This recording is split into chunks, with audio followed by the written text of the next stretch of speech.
Bonjour, bienvenue dans cette nouvelle vidéo. Aujourd'hui, je vais répondre à deux, trois questions qui m'avaient été posées lorsque je l'avais demandé sur Instagram. D'ailleurs, si t'es toujours pas abonné à mon compte Instagram, n'hésite pas à me suivre. C'est là que je partage mon quotidien, que ce soit autant mon pro que mon perso. Je partage plein de petites choses. Je suis quelqu'un de très drôle. Non, je rigole. Bon, allez, on abuse. On n'abuse pas. Donc, je vais répondre à deux, trois questions. Une qui a été que je trouve intéressant de développer ici, c'est une cliente qui me l'a partagé. Et l'autre, du coup, c'est un anonyme, donc je ne sais pas qui c'est, même si j'ai une petite idée. En tout cas, il se reconnaîtra peut-être si jamais il regarde la vidéo.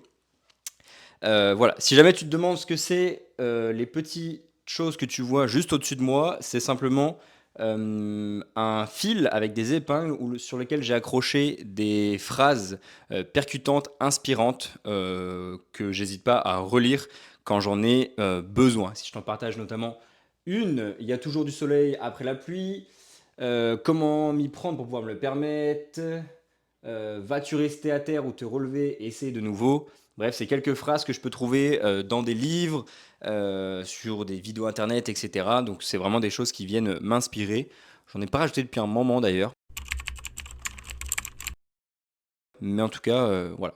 Donc on a connu plus beau, mais j'ai fait avec les moyens du bord et au moins j'ai ça. Donc, commençons par la première question. Comment se choisir et faire de notre mouvement la priorité? C'est vrai que c'est une bonne question parce que j'imagine que vous me voyez toujours en mouvement à travers la musculation, la course à pied, les choses que je peux faire le week-end, notamment le kayak, etc. Donc il y a vraiment plein de choses. Comment se choisir? Je pense que ça se cultive, ça se développe. Quand j'ai commencé la musculation, c'était pour une raison X et depuis maintenant quelques années, je suis passé à une raison Y parce que j'ai appris, j'ai bossé sur des choses et donc ça m'a permis de réorienter finalement mon objectif qui à l'origine, je pense finalement n'était pas si important que ça. Donc faire notre mouvement la priorité, je dirais que regarder les études sur l'impact de la sédentarité et toutes ces choses-là aident beaucoup. Moi, je sais que j'écoute et je lis pas mal de choses pour simplement ma culture personnelle, pour pouvoir être en meilleure santé, mais aussi du coup pour mes clients, forcément, puisque je coach des personnes vers une meilleure santé au quotidien.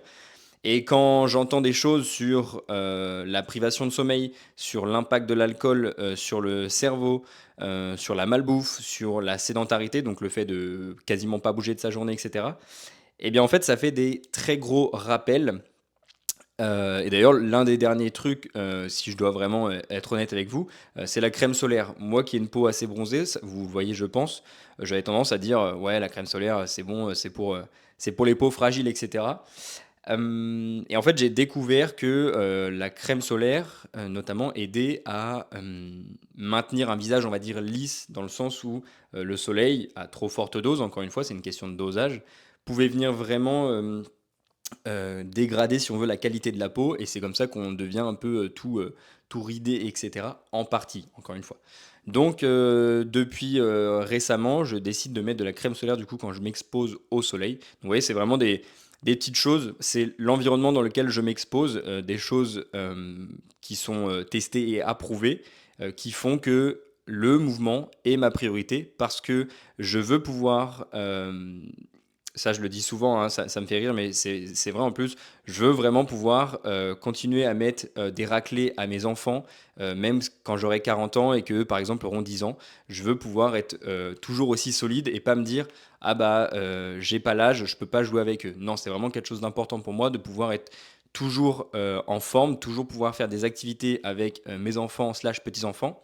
Je parle dans le futur parce que j'ai ni l'un ni l'autre, mais je m'y prépare, c'est comme un investissement, et d'ailleurs c'est un investissement sur le long terme, j'espère, parce qu'encore une fois, on ne sait pas de quoi la vie est faite, mais j'espère récolter les fruits de ces heures d'entraînement que je ne fais pas toujours avec envie. D'ailleurs, loin de là, je pense que vous serez surpris à quel point j'ai la flemme à tout bout de champ.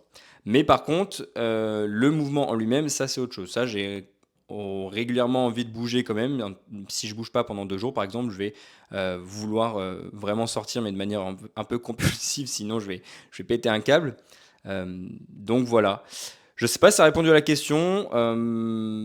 Si je devais résumer encore une fois, votre environnement, lire des choses qui sont testées et approuvées, pas pour vous foutre la frousse, mais vraiment pour vous rendre compte, parce qu'en fait, on se rend compte des fois qu'il y a plein de gens qui sont juste pas au courant de certaines choses, et donc pouvoir lire ce genre de choses, ça peut être intéressant et vraiment vous ouvrir les yeux là-dessus. Et après, encore une fois, solliciter pourquoi pas un coach s'il a les connaissances là-dessus. J'espère avoir répondu à la question. Si ça manque de clarté ou quoi, eh bien, je te laisse répondre en commentaire ou alors je vous laisserai débattre en commentaire ou encore une fois en privé sur Instagram ou autre part. Et puis voilà. La deuxième question, du coup, comment entretenir la discipline et la motivation sur le long terme? Je me suis noté comme réponse ne pas créer le dégoût et cultiver l'envie. J'ai mis l'exemple du piano parce que récemment j'ai fait l'acquisition d'un piano.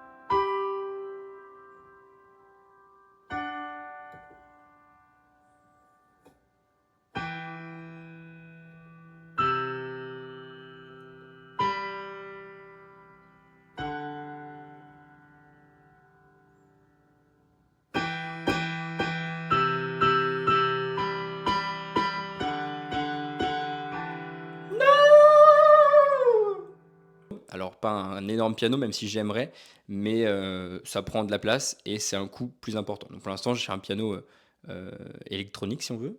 Ouais, je crois que c'est ça. Et donc, qu'est-ce que je fais? Je fais le plus souvent possible, quasiment quotidiennement, 20 minutes de piano par jour. Je me mets un chrono et que j'ai envie de continuer ou pas, je m'arrête ou je ne m'arrête pas en fonction du chrono. C'est-à-dire que dès que le chrono sonne, à la limite, je finis si on veut ma note, mais après je raccroche même si j'ai envie de faire plus. Pourquoi? Ben simplement, encore une fois, pour créer l'envie du lendemain, d'accord? Et c'est un peu le même principe d'ailleurs avec la lecture rapide, si jamais vous avez pu tester ça. Moi, je l'ai pratiqué il y a maintenant quelques années, mais j'avais pratiqué la lecture rapide. Et en lecture rapide, on utilise notamment une technique avec un chrono, effectivement. Et en fait, le fait de mettre un chrono, ça permet au cerveau d'être hyper focus sur le moment présent, on va dire. Et de cultiver le fait de vraiment se dire j'ai hâte de connaître la réponse. C'est un peu comme si vous étiez en pleine série, bah d'ailleurs c'est le concept des séries, hein, et à la fin de l'épisode vous avez grave envie de voir le deuxième, mais que vous vous arrêtez et du coup vous le regardez le lendemain. Enfin bref, en tout cas les séries sont un peu faites dans le même genre. S'il n'y avait pas comment dire, d'action si on veut à la fin de la série, d'un chose qui nous pousse à aller voir le deuxième épisode, on ne le ferait pas. Donc c'est un peu ce concept-là que j'essaye de mettre en place et qui, je pense, permet de garder la discipline et la motivation sur le long terme. Et si je devais rajouter autre chose, ça serait que, bah, en fait, il n'y a pas de résultat sans preuve, sans chose en particulier. Quand je me suis lancé dans le coaching, j'avais deux, trois clients, entre guillemets. Encore, j'en ai eu parce que mon collaborateur me les a envoyés, me les a transférés. Mais sinon, au début, j'étais personne, et d'ailleurs, je suis toujours personne, entre guillemets, hein. Mais maintenant que j'ai des preuves tangibles, des messages, etc., des clients qui me disent c'est génial, etc., bah forcément, j'ai plus de légitimité, on va dire, pour pouvoir, comment dire, faire plus de choses. Donc, c'est vraiment se dire, aller chercher du long terme pour créer du résultat, et le résultat, bah, en fait, une fois que tu as goûté à ça, tu ne peux pas, on va dire, revenir en arrière. C'est ton. Tu dois kiffer ce que tu fais et je pense que c'est là où les gens se perdent. Si je vois ce qui se passe dans les salles de sport, c'est que les entraînements sont pas forcément intéressants et les gens en fait font n'importe quoi. Donc quand il y a quelque chose qui est fait de manière cohérente, intelligente, forcément ça aide à être discipliné et motivé. Et si je devais rajouter une autre chose, entourez-vous encore une fois d'un coach ou d'un entourage qui il va vraiment pour les bonnes choses, qui s'entraîne, si on parle de l'entraînement ici, un coach qui peut vous, comment dire, vous faire changer d'avis dans le sens qu'il vous explique pourquoi il a mis telle chose en place, etc. Pourquoi c'est intéressant de le garder. Et puis, je pense que c'est comme ça qu'on avance, à travers l'échange et le partage, et se dire que, et comprendre encore une fois, si je reprends la première question, qu'il y a des preuves réelles qui montrent que si tu changes toutes les semaines d'exercice ou quoi, en fait, tu n'auras pas d'adaptation parce que ton corps n'est pas habitué. Donc, voilà, se dire que la répétition, c'est la clé. La fameuse phrase de Bruce Lee qui dit je ne sais plus, mais je la mettrai ici. En gros, c'est il craint plus quelqu'un qui a mis 1000 coups de pied une fois que quelqu'un qui a mis. Non, c'est l'inverse. Il craint plus quelqu'un qui a mis un coup de pied 1000 fois que quelqu'un qui a mis 1000 coups de pied une fois. Voilà, je crois que c'est ça. Au pire des cas, vous connaissez, au pire, je la mettrai ici encore une fois parce que Bruce Lee, énorme inspiration pour moi à ce niveau-là. Et à la fin, du coup, je pense avoir répondu à la question. Si jamais, encore une fois, ça manque de clarté, bah, réagissez en commentaire. Et à la fin, il m'a dit curieuse du coup. Ah non, donc je pensais que c'était un homme, donc non, c'est une femme. Curieuse de lire tes tips et ton point de vue de philosophe. Merci beaucoup. La bise. Philosophe, pour ceux qui ne le savent pas, j'écris des newsletters chaque mardi à 12h10 précisément, sans interruption, même pendant les vacances, même pendant mes vacances. Donc, si jamais tu veux, en plus d'avoir l'Instagram, le YouTube, je partage mes réflexions philosophiques, si on veut, dans des newsletters. L'inscription est gratuite, il n'y a rien à payer, si ce n'est juste lire tous les mardis. Et voilà, en fait, fais-toi kiffer. Voilà pour la première partie. Je vais enchaîner du coup avec les deux autres questions. Sauf si vous avez une question. Ah bah non, c'est vrai, vous pouvez pas me répondre. Comment faire? Non, allez, plus de sérieux. Comment tu fais pour être moins dur envers toi-même? Donc ça, comme je vous le disais, c'est une cliente qui me l'a partagé. Donc elle connaît pas mal mon quotidien parce que, encore une fois, quand elle vient s'entraîner, elle voit comment je suis, elle me suit sur les réseaux, etc. Donc elle voit qu'il y a une certaine, effectivement, discipline et une certaine dureté envers moi-même sur mes objectifs, etc. Comment je fais pour être moins dur envers moi-même? Bah, c'est une bonne question. C'est une bonne question. En réalité, j'y travaille au quotidien. J'essaie de me comparer, je pense, de manière saine, dans le sens où parfois se dire que en fait, on fait déjà les choses de manière très correcte. Euh, Se dire aussi qu'on avance malgré tout ce qui peut se passer dans notre quotidien et qu'on n'arrête pas en fait. Le fait vraiment de continuer malgré toutes les choses qui peuvent se passer, je pense que c'est le meilleur conseil que je pourrais prendre. J'ai travaillé aussi là-dessus, encore une fois, hein, à travers le coach que j'avais pris. Guillaume, si tu passes par là. On a beaucoup parlé de ça, hein, et avec d'autres personnes.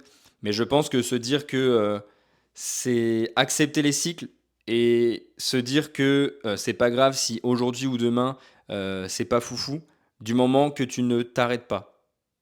Voilà, je ne dirai pas plus. Je pense que c'est vraiment ce qui m'aide à avancer au quotidien, se dire que il faut y aller coûte que coûte et que quand il y a un boost d'énergie, on y va à fond. Et à l'inverse, quand il y a rien du tout, bah on y va quand même. J'essaie de trouver une comparaison, une image. Normalement, j'aime bien faire ça, mais là, je n'en ai pas vraiment. J'en ai pas vraiment. Donc, écoutez, je vais rien dire de plus et je vais passer à la dernière question parce que je pense qu'elle méritait. Enfin, je pense que la réponse que j'ai donnée est assez claire. Comment tu fais pour accepter tes problèmes en course à pied? Parce qu'effectivement, j'ai repris du coup la course à pied. Normalement, vous avez dû le voir. J'avais eu des douleurs. J'ai toujours plus ou moins des douleurs. J'ai réduit ma fréquence du coup de course à pied, mon volume. J'ai réduit ma vitesse aussi. Et comment je fais pour accepter mes problèmes? Bah en fait, je pense que c'est le même principe que tout le reste. En fait, ça tourne un peu en rond cette vidéo. Elle est vraiment nulle. Vas-y, on quitte la vidéo. Là, c'est parti, on se barre. Hop. Non, non, je rigole. Je rigole. Comment je fais pour accepter du coup les problèmes? Bah, j'avance en vrai au quotidien. Je sais que le mouvement sera toujours mieux que le fait de ne rien faire, d'accord? Donc même si ça paraît ridicule, même si c'est peu, même si c'est un petit peu douloureux, en fait il faut, et ça je l'ai fait encore une fois pour beaucoup, hein, pour mon genou à l'ancienne sur mes séances de musculation, la course à pied là c'est les mollets tibia, décidément je suis pourri à 25 ans, enfin bref. Donc c'est se dire qu'il faut travailler avec une certaine douleur, un certain seuil de douleur, encore une fois il ne faut pas non plus que ça devienne catastrophique, il faut comment dire, écouter ses ressentis, sur l'instant T, en post-séance, d'accord? Donc ça peut être juste après la séance, mais aussi du coup quelques heures après, et sur le lendemain, voire sur le lendemain. Et en fonction de ça, réajuster le volume d'entraînement, l'intensité, pour pouvoir continuer à travailler. Donc ça, c'est la première chose, si je ne me suis pas perdu. Et du coup, la deuxième chose, encore une fois, rester en mouvement. Là, je crois que je l'ai déjà dit, ça, c'est pas grave. Bon, bref. Je vais refaire? Je refais? Non. Vous avez compris, hein? Rester en mouvement, écouter ses ressentis à l'instant T, etc. Sur le plus long terme et réajuster, en fait. Réajuster et se dire encore une fois que c'est juste une phase, un cycle, et puis que ça devrait disparaître, encore une fois, si on fait les choses correctement, avec du renfort, un bon échauffement, un volume de course à pied cohérent, euh, un sommeil de qualité, une alimentation de qualité, etc. En vrai, c'est vraiment plusieurs paramètres qui feront cette différence. Et là, pour le coup, je pense qu'il ne faut pas se comparer aux autres, puisque je pense que le fait d'être dur avec soi-même et comment je fais pour accepter les problèmes, c'est justement vouloir se comparer à d'autres personnes qui courent plus vite, qui courent plus longtemps, qui ont toujours le smile quand ils courent, etc. Alors que toi, tu galères en fait. Et c'est là, je pense que ça peut devenir problématique de se comparer. C'est cette comparaison un peu de se mettre en inférieur ou en supérieur, du coup, pour le coup. Enfin, là, pas pour le coup, mais bon, bref, en supérieur. Donc, c'est vraiment soit on se compare de manière égale, intelligente pour évoluer, soit on se compare pas du tout. Et c'est peut-être ça qui peut poser problème à des moments. Donc, euh, donc voilà. J'ai répondu à toutes les questions. Je ne sais pas ce que ça va donner dans la vidéo, puisque je vous avoue que je tourne ça comme ça. Même si j'avais déjà répondu aux questions, notamment à ma cliente, et l'autre, j'avais noté un petit peu quelque chose. Mais en vidéo, c'est toujours plus ou moins différent. Donc écoutez, je vais vous laisser me donner vos retours. C'est comme ça qu'on évolue. Je vais terminer là-dessus. J'espère avoir répondu correctement à toutes les questions. Si jamais vous en avez d'autres, n'hésitez pas. L'espace commentaire est fait pour ça. Ou encore une fois, il y a mon Instagram. Euh, et je prendrai un plaisir à pouvoir en répondre à d'autres. Un, parce que ça me fait du contenu vidéo. Et deux, parce que ça me permet de réfléchir sur ces problématiques-là qui vous posent potentiellement problème et qui peuvent aussi me poser problème. Donc, je pense que c'est gagnant-gagnant pour tout le monde. Ça permet d'avoir une, une pièce du puzzle de réponse, enfin un potentiel de réponse, puisque je n'ai pas dit que j'ai la réponse absolue. Par contre, ça peut vous aider à construire la réponse qui vous conviendrait avec les autres recherches que vous avez pu faire, avec vos autres... Mon chat s'énerve. Avec les autres choses que vous avez pu voir. Donc voilà. C'était Théo, je vous souhaite une très belle journée, très belle soirée, un bon appétit, tout ce que vous voulez en fonction de ce que vous êtes en train de faire. Et je vous dis à très vite pour une prochaine vidéo. C'était Théo, ciao.